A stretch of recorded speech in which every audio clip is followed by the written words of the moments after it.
dia, bom dia, bom dia, bom dia, bom dia. Bom dia a todos, bom dia a todas.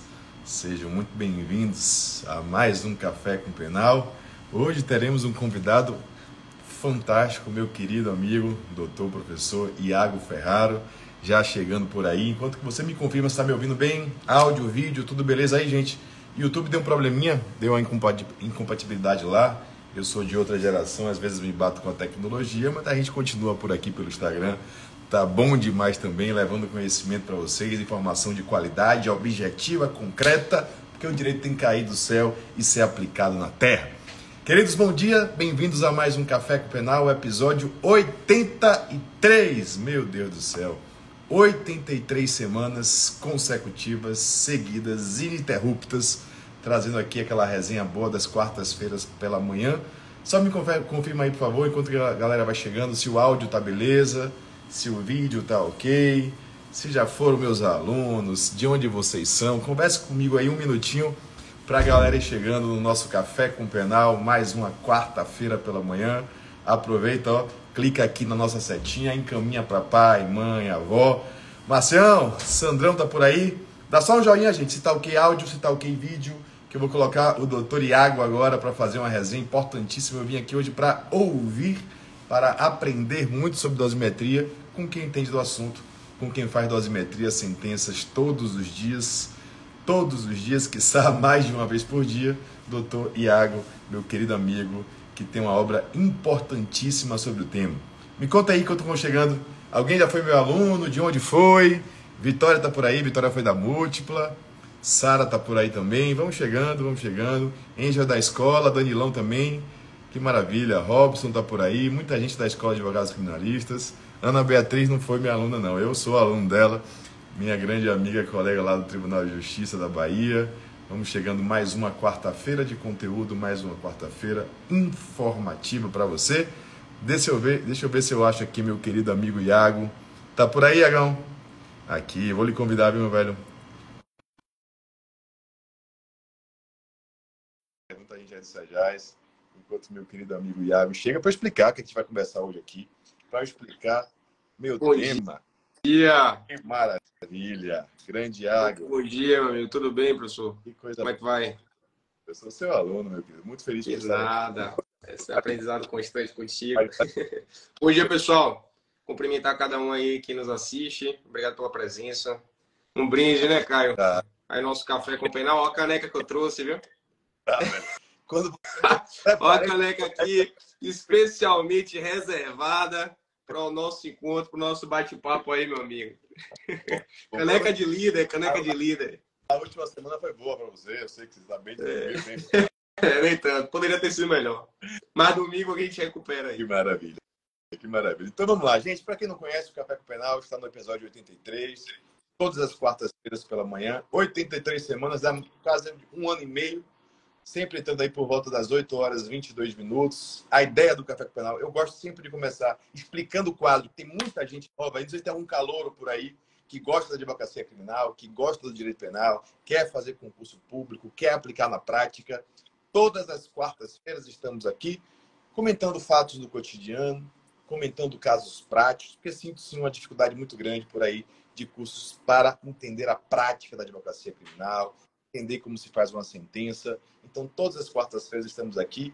Lives curtas, gente, 30, 40 minutos, porque a gente sabe que tem o artigo cada vez mais escasso, cada vez mais exíguo. E por isso, já de antemão, agradeço a todos por abrirem a câmera, a porta de vocês, da casa de vocês, para que a gente entre e traga aqui algumas considerações.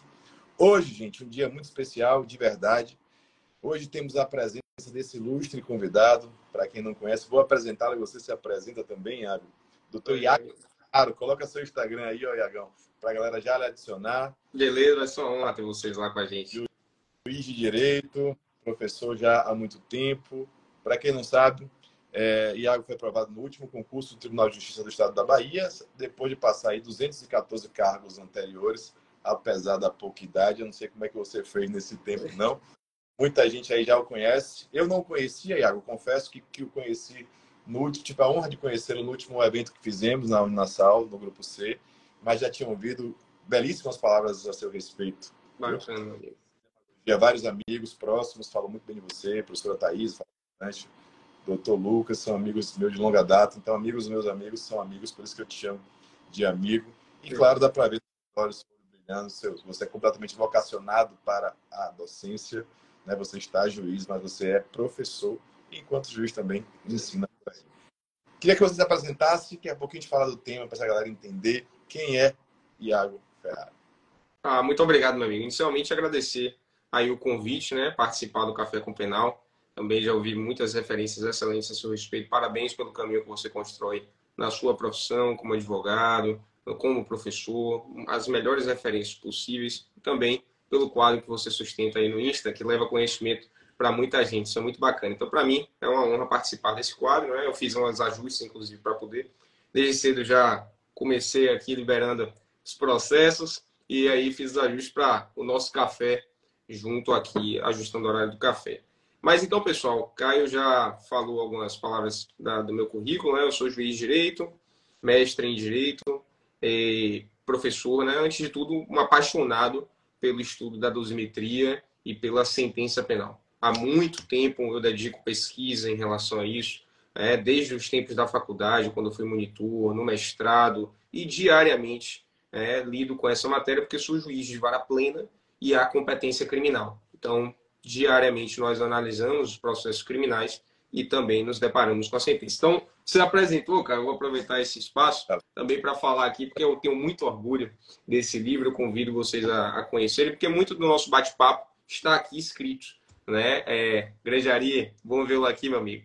Então, esse manual de sentença penal, que na verdade é fruto dessa intensa pesquisa, né, que a gente faz a respeito da dosimetria e da sentença penal, com análise de aspectos práticos, né, do que você precisa saber para fazer uma boa sentença penal, sobretudo análise de dezenas e dezenas de provas anteriores de concursos públicos na matéria, né? Então, assim, para essa live, Caio, eu sempre costumo definir como pai de Miguel, né? Enfim, mas também como um grande apaixonado, eu diria, esse é o principal ponto, um grande apaixonado pelo estudo da dosimetria da pena e pelo estudo da sentença penal. É algo que realmente me instiga, né? Só para contextualizar a galerinha, que às vezes tem muita gente no começo do curso, tem gente que já é advogado.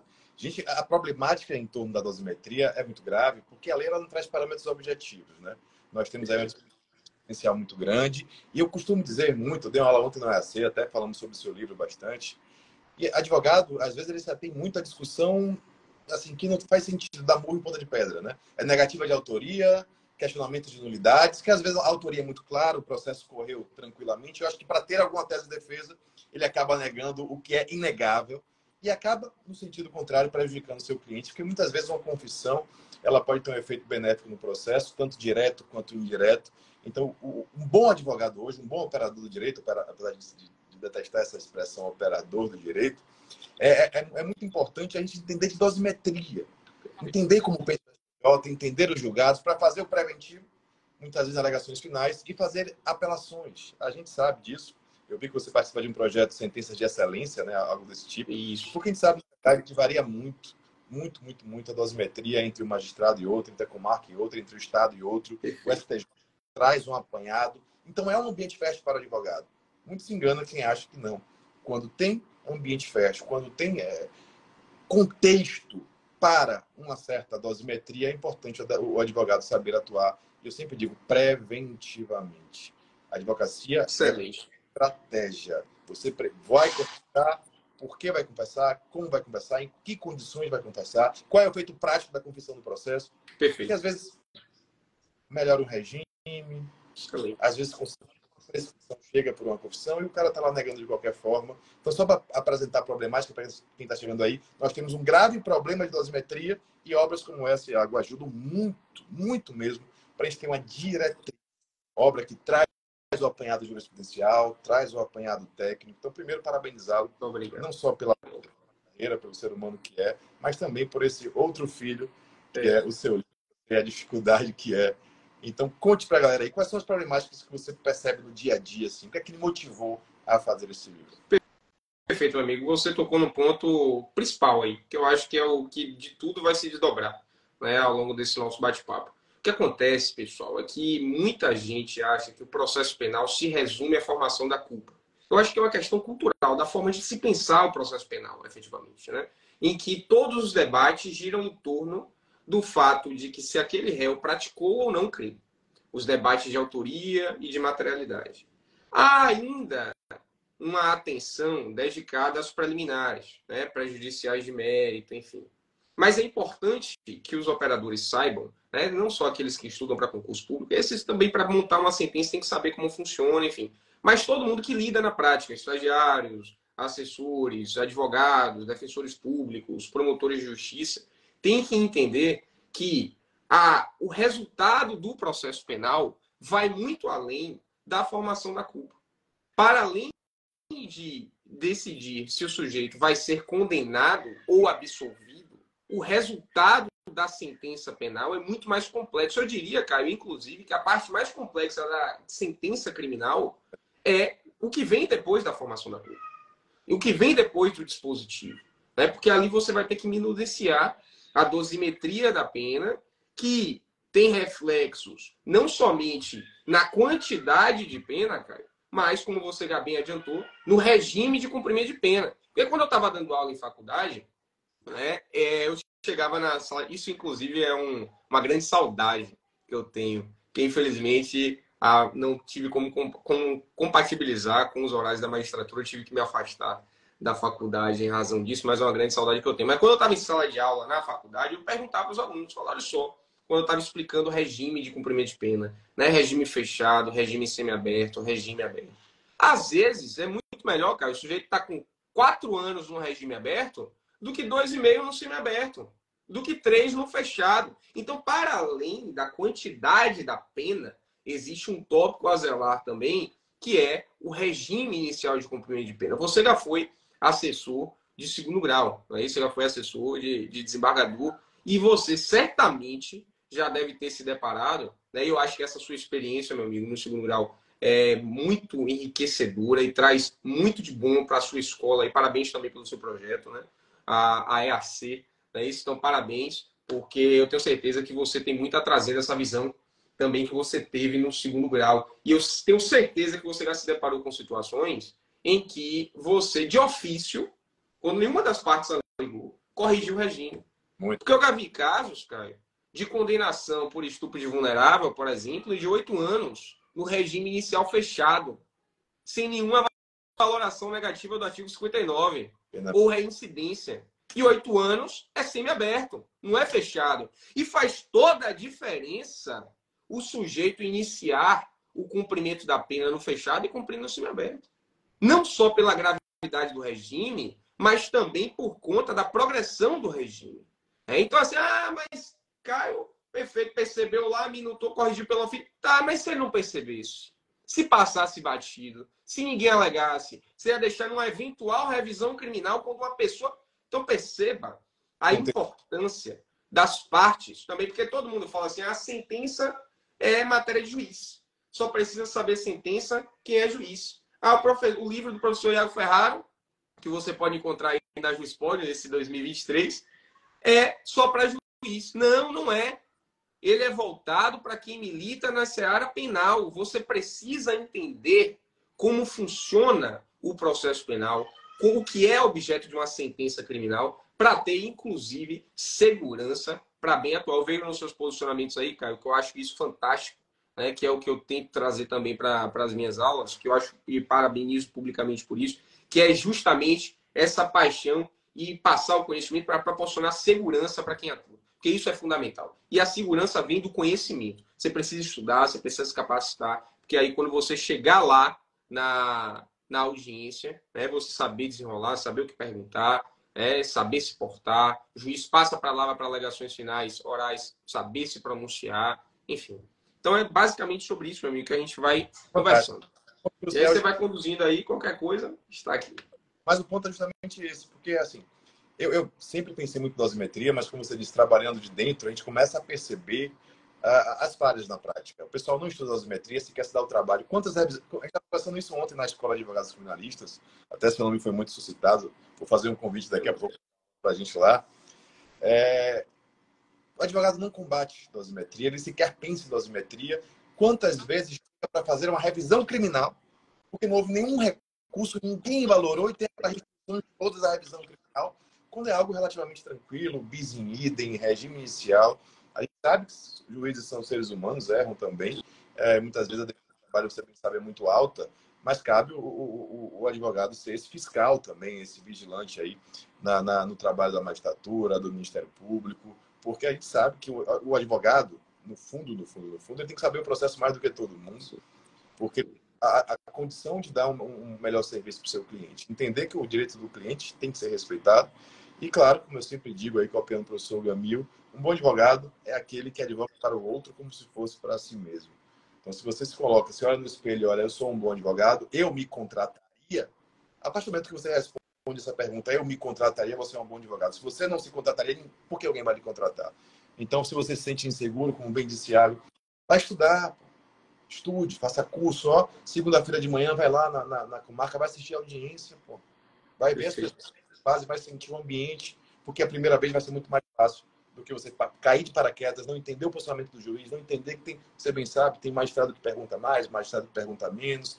Então você começa a sentir o ambiente, e dosimetria é um campo muito fértil para a advocacia, não só em atuação de segundo grau, apelações, mas preventivamente e com base em uma estratégia processual. Eu sempre digo isso para os alunos, é muito importante ter estratégia. Não pode deixar a vida te levar. Você não pode ir para uma audiência criminal, isso em qualquer lado, qualquer parte, perguntar o que vem na cabeça se você não tem ideia da resposta. Né? A testemunha sabe dizer, se sabe dizer, não. Você tem que saber qual é a pergunta que você vai dizer, qual direcionamento você vai dar. Se a ideia, como eu disse, é confessar, você calculou antes que aquele processo apenas se aproxima de 4 anos e 2 meses, que com a confissão cai de 4 anos, como você disse, consegue um resultado perto. Isso é estratégia. Isso é advocacia, estratégia dentro, claro, da lógica, da probidade, da eticidade, mas é uma advocacia que utiliza as regras em favor. Mas eu não quero me alongar, não. A casa é sua, conte os problemas. Perfeito. Então, pessoal, para entender, já passando aqui, né, no aspecto mais técnico, se alguém tiver alguma outra pergunta, pode falar que a gente vai direcionando. Mas para falar de dosimetria, é importante que você saiba, né, como se faz dosimetria. Porque o grande problema, cara, o grande problema da dosimetria da pena é que a lei não estabelece parâmetros muito precisos para quanto aumentar de pena. O fato é que você tem lá o crime, né, e o preceito secundário, e aí preceito secundário é aquela pena prevista em abstrato, né? Por exemplo, homicídio qualificado, 12 a 30 anos. Então o juiz, ele está vinculado àquele preceito secundário de 12 a 30. A pena que vai ser imposta pelo juiz vai ser um número entre 12 e 30 anos na primeira fase. Então o que o legislador coloca lá na individualização da pena é esse preceito secundário. Mas a individualização da pena, no caso concreto, a lei fornece alguns parâmetros, mas é uma construção jurisprudencial e doutrinária, né, que você vai consolidando, porque a lei não diz você tem que aumentar 2 anos por circunstância judicial negativa. A lei não fala que você tem que aumentar 3 anos por agravante. A lei não diz isso. Né? A individualização fica a cargo do juiz. Então, as partes elas têm que saber como funciona essa parte da dosimetria da pena e o que o juiz tem que analisar ali na sentença. Porque colocou o dispositivo positivo. E a gente está falando de dosimetria, logicamente, partindo do pressuposto que o sujeito foi condenado. Porque se ele foi absolvido, não há dosimetria a fazer. Se ele foi absolvido, acabou ali. Está absolvido, um abraço, boa sorte. Segue, acabou o processo. Agora, se ele foi condenado, aí em caso de condenação, o juiz tem que escolher uma pena a fixar. Né? E como é que se escolhe isso? Não é virando a caneca do Vitória, bateu 10 anos. Não é assim. Você não joga para cima e escolhe um número. Existem regras. Mas, professor, você acabou de me dizer que a lei não fala exatamente quanto é. Sim, mas você tem balizas jurisprudenciais, você tem balizas doutrinárias a respeito. Mas o primeiro ponto, e isso que eu acho que é o mais importante que você tem que aprender nessa live aqui, é que para você aumentar a pena, você tem que destacar a gravidade do caso concreto. Não se pode valer de argumentos genéricos e abstratos em falar, por exemplo, Caio, que tráfico é um crime que é a porta-mãe para outros delitos. Isso é gravidade em abstrato. Isso é gravidade em abstrato. O que é gravidade em abstrato, pessoal? É que o legislador pensou nisso quando colocou a pena do crime de 5 a 15 anos lá no artigo 33 da Lei 11.343. Então, A gravidade em abstrato do crime já foi pensada pelo legislador quando fixou o preceito secundário. O crime de homicídio tem pena qualificada, tem 12 a 30 anos. O legislador já pensou nisso. Tá? Latrocínio, está isso lá pelo legislador. O juiz, ele, para aumentar a pena base, ele tem que destacar a gravidade em concreto. Então, você já fica vigilante em relação a isso, porque se eventualmente você, como parte, está se deparando em um processo penal em que o juiz aumentou a pena, né, porque utilizou desses argumentos de gravidade abstrato, há grande chance de recurso. Né? Há grande chance de recurso. Então, isso é um parâmetro importante. Ah, professor, vem cá. Tudo bem, vamos pegar um exemplo aqui. Joãozinho cometeu o crime de homicídio. Né? E aí, vamos lá. Rapidamente, cometeu homicídio. Investigou. Ministério Público denunciou. Juiz recebeu. Mandou citar. Resposta à acusação. Confirmou a audiência de seu julgamento. Ouviu vítima. Não faleceu, né? Porque se faleceu não vai ser ouvida, naturalmente. Mas testemunhas de acusação, testemunha de defesa, interrogatório do réu. Não tem provas a produzir, terminou a instrução, alegações finais do Ministério Público, alegações da finalidade da defesa, veio para o juiz, pronunciou, mandou para o 422, apresentou testemunha, fez a instrução em plenário, Ministério Público sustentou, defesa sustentou, réplica, tréplica, jurados votaram, condenaram o Joãozinho. Aí vem para o togado, fazer a dosimetria da pena. Joãozinho, 12 a 30 anos, homicídio qualificado tentado. Primeira fase da dosimetria, vai lá no artigo 59 do Código Penal. Eu começo de quanto? Se é 12 a 30, posso começar de 20? Posso começar de 15? A jurisprudência majoritária consolidada nos tribunais, embora haja algumas divergências, mas a gente está falando aqui do que prevalece, é que você tem que partir do mínimo legal. Você tem que começar de 12. Ah, professor, como é que eu chego em 30? Outra conversa. Primeiro ponto é esse. Você começar de 12. Se você começa de 20, não é o que prevalece na jurisprudência. Há grande chance de mudança. Então, você tem que começar de 12. Para eu aumentar, sair do 12 e ir para o 30, tem muito caminho a percorrer. Que a gente não vai conseguir falar tudo aqui nessa live, cara. E aí, convido vocês a lerem aqui o nosso livro, tá? De sentença penal. Tem muito caminho a percorrer. Por hora, eu lhes digo, para correr esse caminho, tem 3 fases da dosimetria. Primeira fase, segunda fase, terceira fase. Está lá no artigo 68 do Código Penal. É o chamado critério Nelson Hungria. Eu gostava de falar essas coisas, cara, para técnica de prova oral, porque caiu dosimetria na minha prova oral, aí eu fiquei citava critério trifásico de Nelson Hungria, Vossa Excelência. Aí o examinador brilhava. Gostava de falar isso. Mas aí, os 3 critérios. Primeira fase, segunda fase, terceira fase. Na primeira fase, o juiz analisa as circunstâncias do artigo 59 do Código Penal. São 8. É nosso. São 8. Tá? São 8 circunstâncias. Tem algumas delas ali, e aí é outro debate, mas enfim, comportamento da vítima. Eu fiz essa pesquisa, cara, porque eu tenho até umas críticas em relação a isso. 59 mas... é bem complicado. Agora sim, só 59 é nosso, tá? Como? Ah!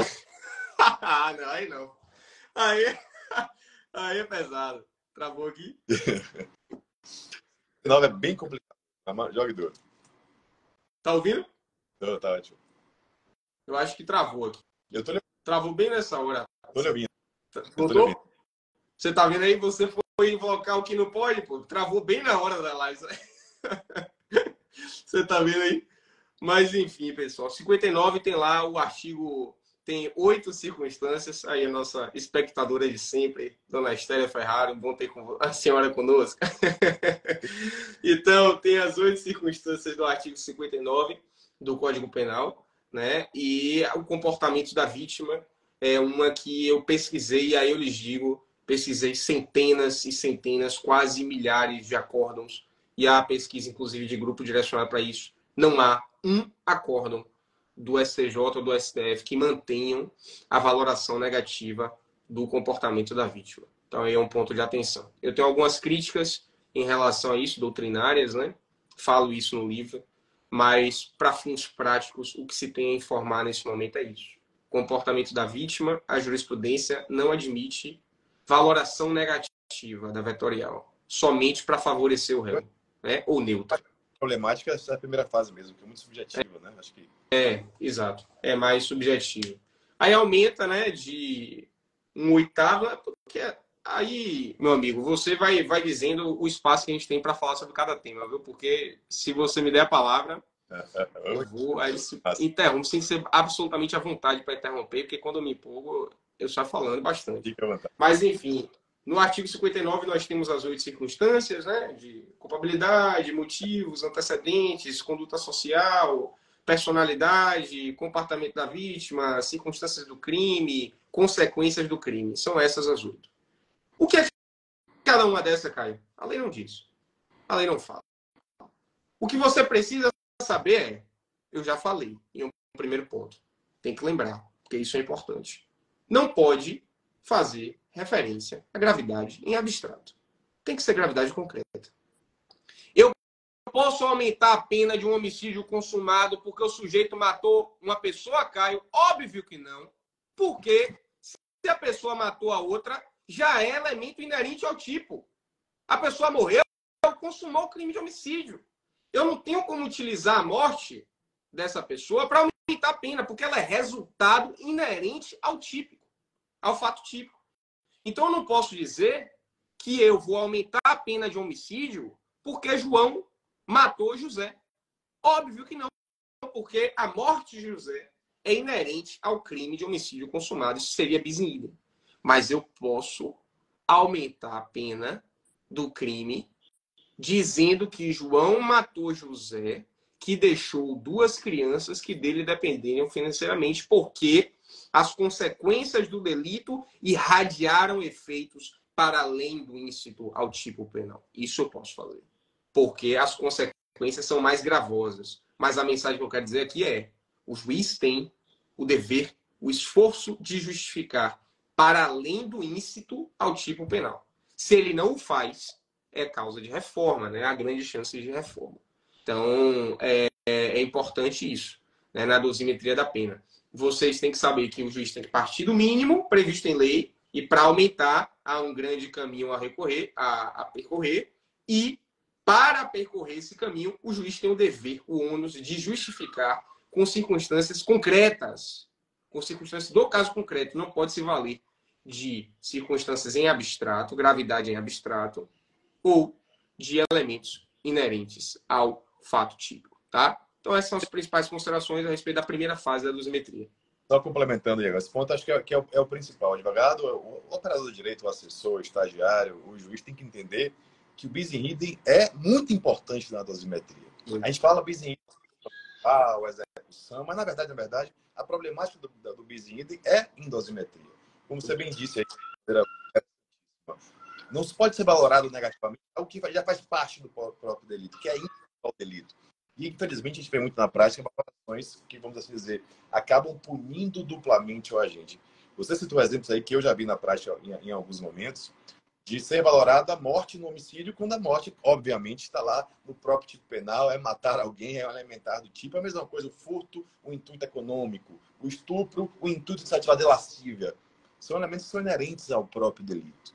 Mas, óbvio, consigo extrapolar a figura criminosa, existe sim. Aí sim que entra a dosimetria, como você bem disse, com as consequências do delito. Mas o que eu acho que é mais problemático na dosimetria é, muitas vezes, o não respeito ao bis in idem. Advogados não conseguem perceber isso, porque eu não posso valorar duplamente uma mesma circunstância. Se algo é elementar faz parte, é íncito ao próprio delito, aquilo não pode ser valorado duplamente. E um olho treinado é importante para isso. Porque aquilo vai dentro de uma sentença de 20, 30 laudas, o sujeito está lá conversando sobre a autoria e materialidade, lá no final ele faz dosimetria. Como a gente não tem um critério objetivo, perfeito, Pedreira. O intuito de lucro fácil, então essa vigilância é importante, essa fiscalização também é importante. Show de bola. Jogue duro. Temos ainda aqui. Perfeito, meu amigo. Isso aí perceba, cara. Ó, eu já vi alguns comentários aqui, Pedreira falou intuito de lucro fácil, que tem muito lugar falando para aumentar a pena do motivo do furto, né? Ou do roubo, ou do tráfico. Isso é consolidado na jurisprudência de que não pode, que é causa de reforma também. Algum outro colega aqui também, que eu acho também Pedro, citou aí a súmula 444 do STJ, e é interessante fazer menção a esses dois comentários. Parabéns aí pela participação. Aí, minha eterna professora de processo penal, doutora Thaís de Carvalho, bom tê-la conosco também, meu amigo. Então, é importante fazer referência a essas dois comentários, porque eles sempre caem. Caíram na minha prova da OAB, Caio, quando eu fiz a prova da OAB, caíram na minha prova de juiz, caíram na minha prova de promotor e inúmeras outras. E perceba, por que eles caem? Por que eles são cobrados pelas bancas examinadoras? Porque todo dia você se depara com isso, amigo. Às vezes a pessoa acha, mas tá lá, tá na 444 STJ. Mas você pode se deparar com uma situação em que o sujeito tem 10 inquéritos policiais e que isso é utilizado para aumentar a pena base. Mas isso não é admitido pela jurisprudência dos tribunais superiores. Não é permitido pela jurisprudência. Tem súmula da 444 STJ e antes da súmula tem o princípio da presunção de inocência. Então, para afastar aí a valoração das circunstâncias. Mas então, você veio aí na primeira fase da dosimetria, lá no artigo 59, o juiz fixa um número, né?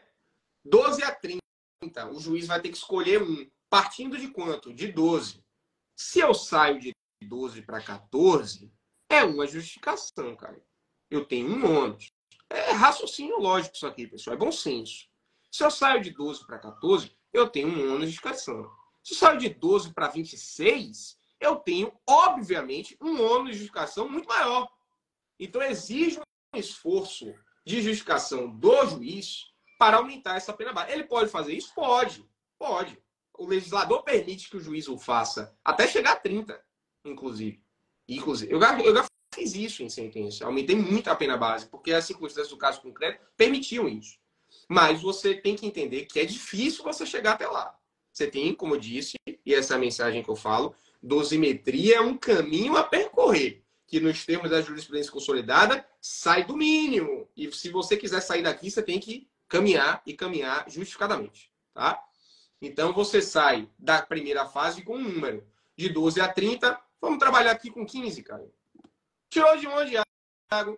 A jurisprudência fala, e aqui fica a mensagem, de um critério balizador de 1/8 por circunstância negativa. Aí vem um pouquinho de matemática, é aqui que eu amo, porque eu sinto saudade da matemática lá da escola, que eu gostava bastante. E eu trouxe isso para o direito, né? Às vezes a pessoa perguntava, porque não sei se... Pouca gente sabe disso, cara. Mas, assim, antes de fazer direito, eu fiz com vestibular para engenharia, né? Obrigado, doutora Camila, tá aqui fazendo a referência.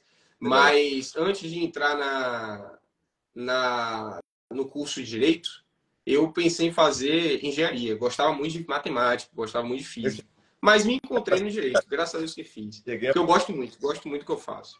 E aí eu trago a matemática para a dosimetria. Eu gosto dessas contas. Mas para quem não gosta de conta, tem calculadora. Aí, inclusive, fica lá. Você fez também engenharia, foi, Caio? A gente tem cara de... rapaz, bacana. Agora já entendi muita coisa aqui. Já entendi muita coisa. Bom. Por conta do raciocínio, isso é interessante. Porque muita gente fala assim, Iago, você utiliza matemática no direito? Lógico que você não utiliza muita conta. É evidente que não, né? Dosimetria no máximo, mas é pouca coisa. E você tem a calculadora para lhe ajudar. Mas eu acho, Caio, que a matemática me ajudou muito no raciocínio lógico para resolver problemas. Entendeu? Resolver problemas. O que você extrai do ensinamento da matemática para resolver um problema que lhe aparece na vida. E aí, isso é interessante. Por isso que eu falo, quando eu encontro um menino assim na escola e tal, eu falei, rapaz, estude matemática é bacana, vai lhe ajudar bastante. Mas enfim, voltando aqui. O juiz escolhe um número. Ele não tirou da cabeça dele qualquer número. Isso daí tem parâmetros de orientação. É 1/8 desse preceito secundário. Tá? Isso muda, mas a jurisprudência que predomina é essa. 1/8 desse preceito secundário. Tá bem? Então, 12 a 30, 18, dividido por 8, dá 2 anos e meio. 12 mais 2,5, 14,5. Eu falei 15. Por que 15? Porque o juiz não está vinculado a este parâmetro de 1/8. Mas, perceba esse conhecimento que é interessante, porque eu fixei em 15. Mas você pode, a parte pode eventualmente, o Ministério Público pode entender que 15 é insuficiente e recorrer para aumentar, ou a defesa pode entender que 15 está acima. Tanto mais porque a jurisprudência recomenda 1/8. O conhecimento é importante. Porque nada, você tira 6 meses. O que são 6 meses? 6 meses é muita coisa, amigo. Preso, Um dia, passa um dia lá pra você ver que 6 meses é bastante, né? Então, já é aí um conhecimento. Mas vamos lá. Fixei 15 anos na primeira fase, certo? Porque eu valorei negativamente uma circunstância. Saí da primeira, vou para onde? Para a segunda. Aí você já está se identificando com o papo aí, né, Caio? Sair da primeira para a segunda. Não, isso foi... Já está se identificando aí. Então, 2024, elevador. Saindo da primeira para a segunda fase. Segunda fase, o juiz vai valorar as agravantes e as atenuantes, né, que estão previstas ali no artigo 61, 62, 65 e 66 do Código Penal. Dentre aqui aí eu pontuo, isso aqui é fundamental porque eu já vi, o que eu já vi disso na prática, meu amigo. Isso aí não é brincadeira. Toda aula que eu falo assim, se tem aluno meu aqui, pelo amor de Deus, não me deixe passar vergonha não. Porque tem duas coisas que eu falo para um aluno meu. Porque isso daí você não pode sair. Pode esquecer tudo se você quiser esquecer, não quiser penal, beleza. Mas isso aqui, lembre. Duas coisas. Primeiro, que Iaçu é uma linda cidade da Bahia, banhada pelas caudalosas águas do Rio Paraguaçu. Esse é o primeiro passo. O aluno tem que saber disso. E o segundo passo é atenuante. Não se esqueça da idade do réu, menor de 21 anos na data do fato, ou maior de 70 na data da sentença, porque essa segunda é menos frequente. Né? Você não pega tantos réus maiores de 70, mas você pega muitos réus menores de 21. Maior de 18, menor de 21. Se o sujeito é menor de 21, tem duas teses que você imediatamente tem que pensar. Imediatamente. É bater, é igual aquele reflexo patelar. Bateu o joelho, levantou. Mesma coisa. Menor de 21, puf, duas teses. Duas coisas sem pensar. Que é atenuante do 65x1 e redução do prazo prescricional do artigo 115 do Código Penal. Isso aí é puf. E o processo, Caio, não está lá gritando que ele é menor de 21. Né? O processo, você não abre a página e o processo grita. Menor de 21, não existe isso. Você tem que ficar vigilante, compulsar os autos, a documentação, data de nascimento, data do fato. O sujeito nasceu em 2003.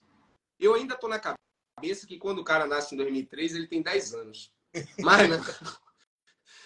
Não é, velho? Fala a verdade. O cara fala assim, eu nasci em 2008. Foi ontem. Tá com 15, já vai ficar maior.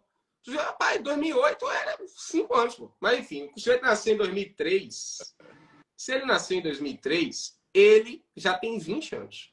Ele é menor de 21.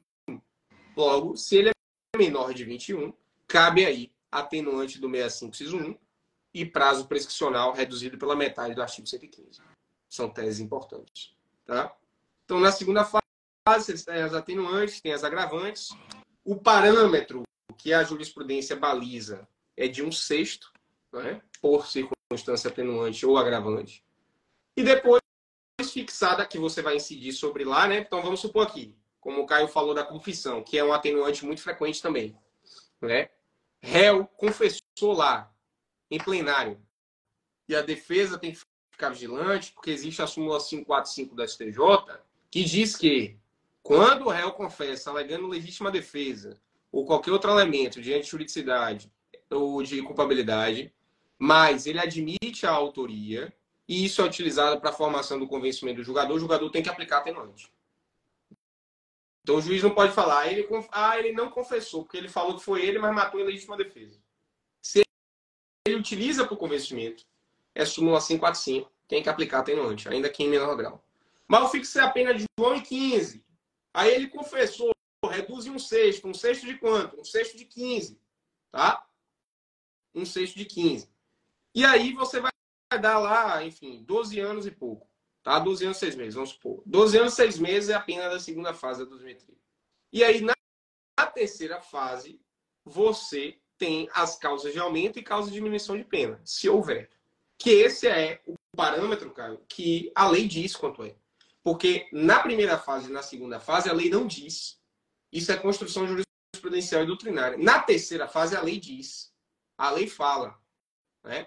Tentativa de 1/3 a 2/3. Né? Você tem que reduzir a pena desse parâmetro.